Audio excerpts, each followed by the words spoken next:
Servus Leute, was geht und herzlich willkommen zurück zu einer erneuten Episode der Battle News. Alles rund ums Battlefield Franchise. Natürlich heute wieder mit am Start. Battlefield 2042 mit dem Patch 1.1, der einiges an Bugfixes und ja, der ein oder anderen Verbesserung geliefert hat. Dazu gibt es ausführliche Patch Notes, die wir uns heute mal gemeinsam reinziehen werden.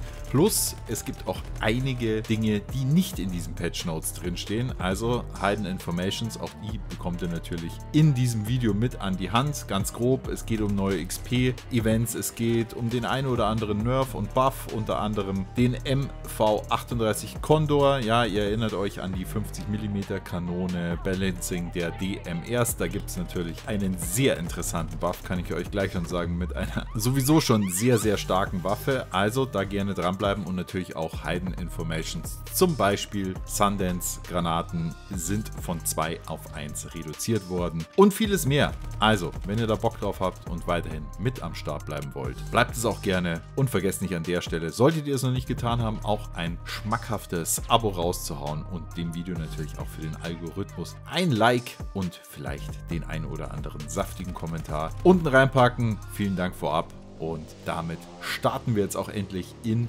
die Patch Notes. Also es gibt natürlich viele, viele kleine Verbesserungen und wir werden uns einfach je Hauptpunkt mal die wichtigsten Dinge raussuchen und starten werden wir mit den allgemeinen Positionen. Da ist unter anderem Widgets hinzugefügt worden, dass ihr jetzt eure Online-Freunde auch im Bildschirm sehen könnt. Ja, wie viele sind online? Sprachoptionen zeigen jetzt an, welche Geräte da zur Spracheingabe verwendet werden. Ich weiß nicht, für was das wichtig sein soll, aber okay. Dann gibt es einige kleinere Verbesserungen zum Thema Kameraeinstellungen, Fahrzeug Third-Person-Sichtfeld.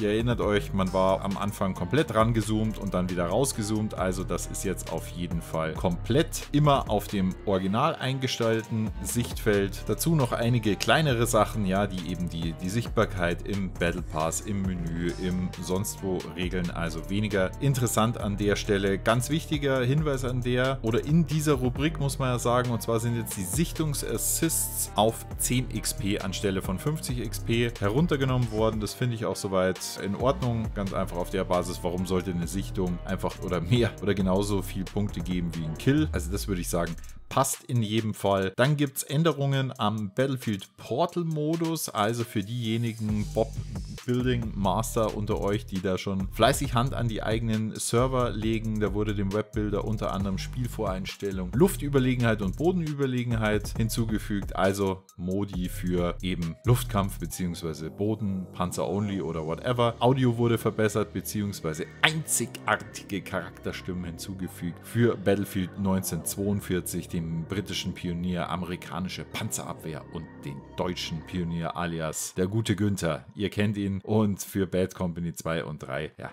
gibt es auch noch den ein oder anderen Dialog mit dazu. Für 4 Karten gibt es jetzt neue und geänderte und auch kleinere Layouts, nämlich Schlacht der Ardennen, El Alamein, Kaleidoskop und Manifest, um da ganz einfach das TDM-Erlebnis, egal jetzt ob Fahrzeug oder normalem Team Deathmatch oder frei für alle Modi, da ein bisschen kleiner eben aufgestellt zu sein. Das finde ich sehr positiv, weil das war doch, ja, gerade für die kleineren Modi doch ein bisschen zu weitläufig an manchen Stellen. Also das finde ich eine sehr gute Änderung an der Stelle und dann noch viele weitere Verbesserungen, die jetzt Gadgets betreffen, Werkzeug betreffen, SoFlam betreffen und so weiter. Wie gesagt, das verlinke ich euch jetzt an der Stelle sehr, sehr gerne auch nochmal in Schriftform unter das Video. Das Einzige, was vielleicht noch ganz interessant sein wird, ist das Thema Fahrzeuge im Portal-Modus, nämlich da gibt es für Bad Company 2 Ersatz. Die UH-60 im russischen Team wird durch die Mi-24 Hind oder den Mi-24 Hind ersetzt und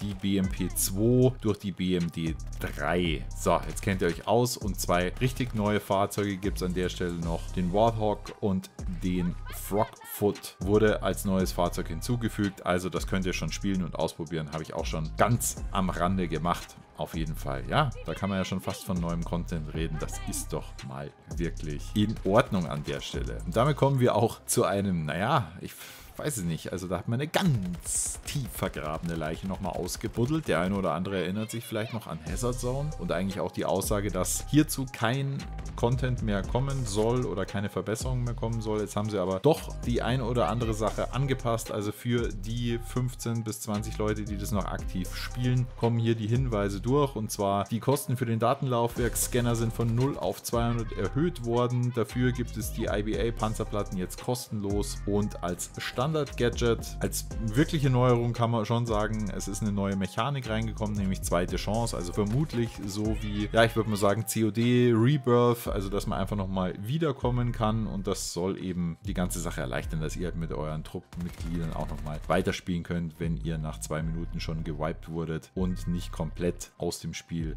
rausfliegt. Dann gibt es viele, viele kleinere Änderungen, biometrische Scans, schnellere Heilung und so weiter und so fort. Da gehen wir jetzt auch wieder nicht drauf ein, sondern wenn euch das interessiert und wenn ihr noch aktiv mit am Start seid im Hazard Zone Modus, dann zieht euch das gerne einmal separat rein. Karten und Modi, grafische und Kollisionsverbesserungen, dass man besser klettern kann oder was auch immer, sind da wohl mit eingefügt worden im Modus Durchbruch. Haben Angreifende und Verteidiger jetzt eindeutige und neue Symbole bekommen. Soundeinstellungen wurden angepasst, also nichts Weltbewegendes. Gleiches gilt für die Anpassung von Soldaten, also das geht alles mehr in die Richtung eben Fehlerbehebung, Clipping-Fehler, wenn man irgendwo drüber springt, wenn man sich wo hochziehen will, dass man nicht in die Wände rein glitscht oder das Springen wird nach dem Rutschen nicht mehr unterbrochen. Also das ist auch mir schon häufiger passiert, das blockt dir dann auch das Movement weg, wenn du da Eisskaten möchtest zum Beispiel. Also das ist auf jeden Fall auch relativ gut und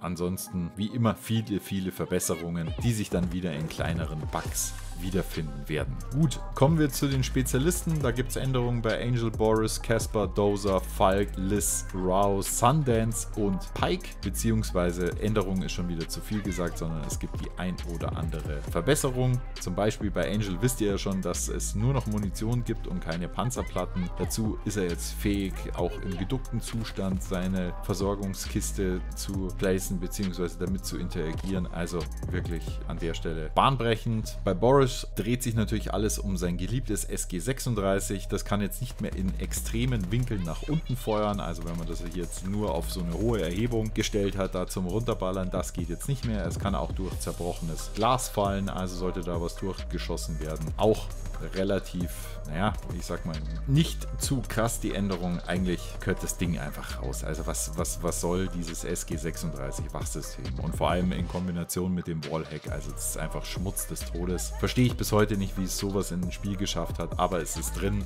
und da wird es auch bleiben. Wegen mir könnten sie es komplett rauspatchen. Die Drohne von Casper, die kann nicht mehr in Aufzügen eingesetzt werden. Also Drohne, ihr fliegt rein, die zerstört sich dann einfach. Und Dozer kann mit seinem ballistischen Schild jetzt auch Raketen abwehren. Also da sind wir doch auch mal gespannt. Was gibt es bei Falk Neues? Außer ein paar kleinen, naja, visuellen Fixes, dass die S21 Spritzpistole für die Heilung, ja, die korrekte Grafik anzeigt. Vielmehr wird es interessant vielleicht bei Liz. Und zwar, wenn ihr jetzt von EMP-Fake-Granaten getroffen werdet, dann verlasst ihr den Steuerungsbildschirm von eurer G84. Also das ist die Rakete, die Dozer jetzt auch abwehren kann. Er kann ansonsten nicht alle Raketen abwehren und es wurde zusätzlich noch die Verzögerung um 1 Sekunde eben erhöht. Und bei den Helden Rao, Sundance und Pike ist es absolut unerwähnenswert, was es da an Verbesserungen gibt. UI und HUD, auch da einfach ein paar Verbesserungen, was Spielernamensschilder anschaut, Common Rose Befehl angepasst bzw. optimiert und ansonsten an der Stelle auch nichts Neueres. Wenn wir jetzt mal in die Rubrik Fahrzeuge schauen, auch da wieder nur die wichtigsten Änderungen und zwar Panzerabwehrraketen erfassen jetzt auch leere Fahrzeuge. Grundsätzlich kann man auch schneller in der Zielerfassung jetzt Targets switchen. Bezüglich der leeren Fahrzeuge ist das einfach gemacht worden, weil klar, die sind anvisiert worden, die Fahrzeuge, die Leute sind kurz ausgestiegen, dann war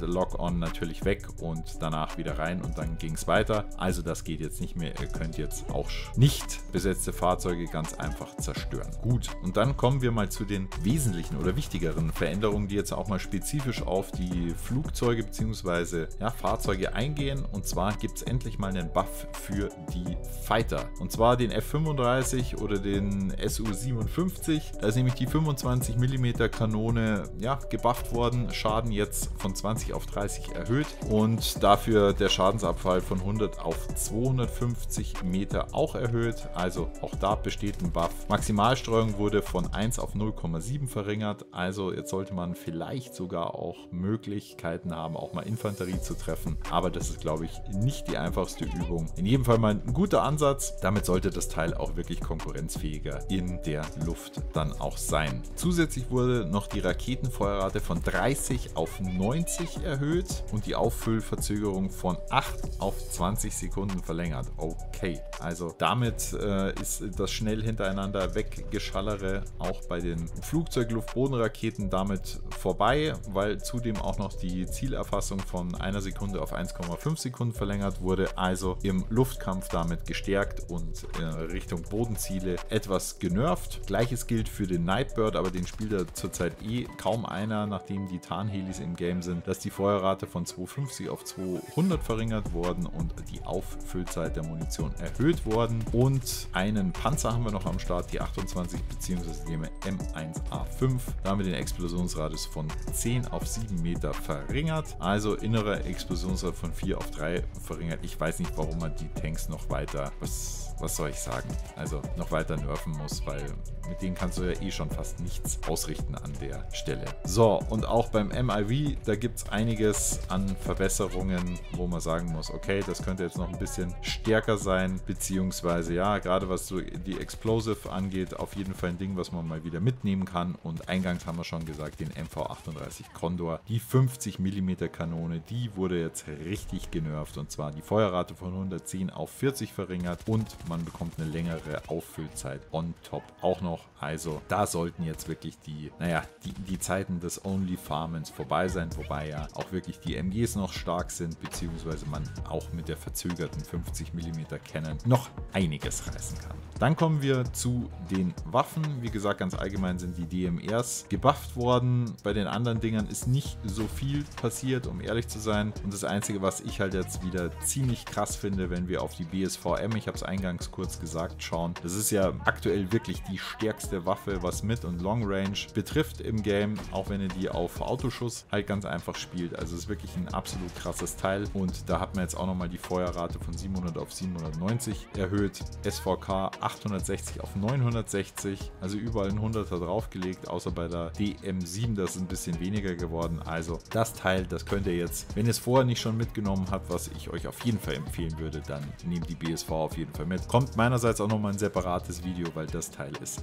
absolut krank an der Stelle. Und damit würde ich sagen, sind wir auch schon am Ende des heutigen Videos. Klar, viel theoretischer Quark an der Stelle. Es ist nicht wirklich viel Neues ins Spiel gekommen. In Summe muss man aber sagen, ich habe jetzt auch die eine oder andere Runde hinter mir und man kann schon wirklich sagen, dass das Spiel nach und nach einfach immer besser wird zu spielen. Waffenbalancing haben sie noch nicht so drauf, weil wie man auf die Idee kommt, die BSV jetzt wirklich noch stärker zu machen. Aber gut, lassen wir es mal an der Stelle dahingestellt sein. Wie ist eure Meinung zum Patch 1.1? Habt ihr ihn schon angetestet, beziehungsweise was haltet ihr davon? Und seid ihr überhaupt noch bei Battlefield 2042 am Start? Packt es mir sehr gerne in die Kommentare. Ich würde sagen, wir hören uns beim nächsten Livestream beziehungsweise beim nächsten Video. Bis dahin und as always, haltet die Ohren steif.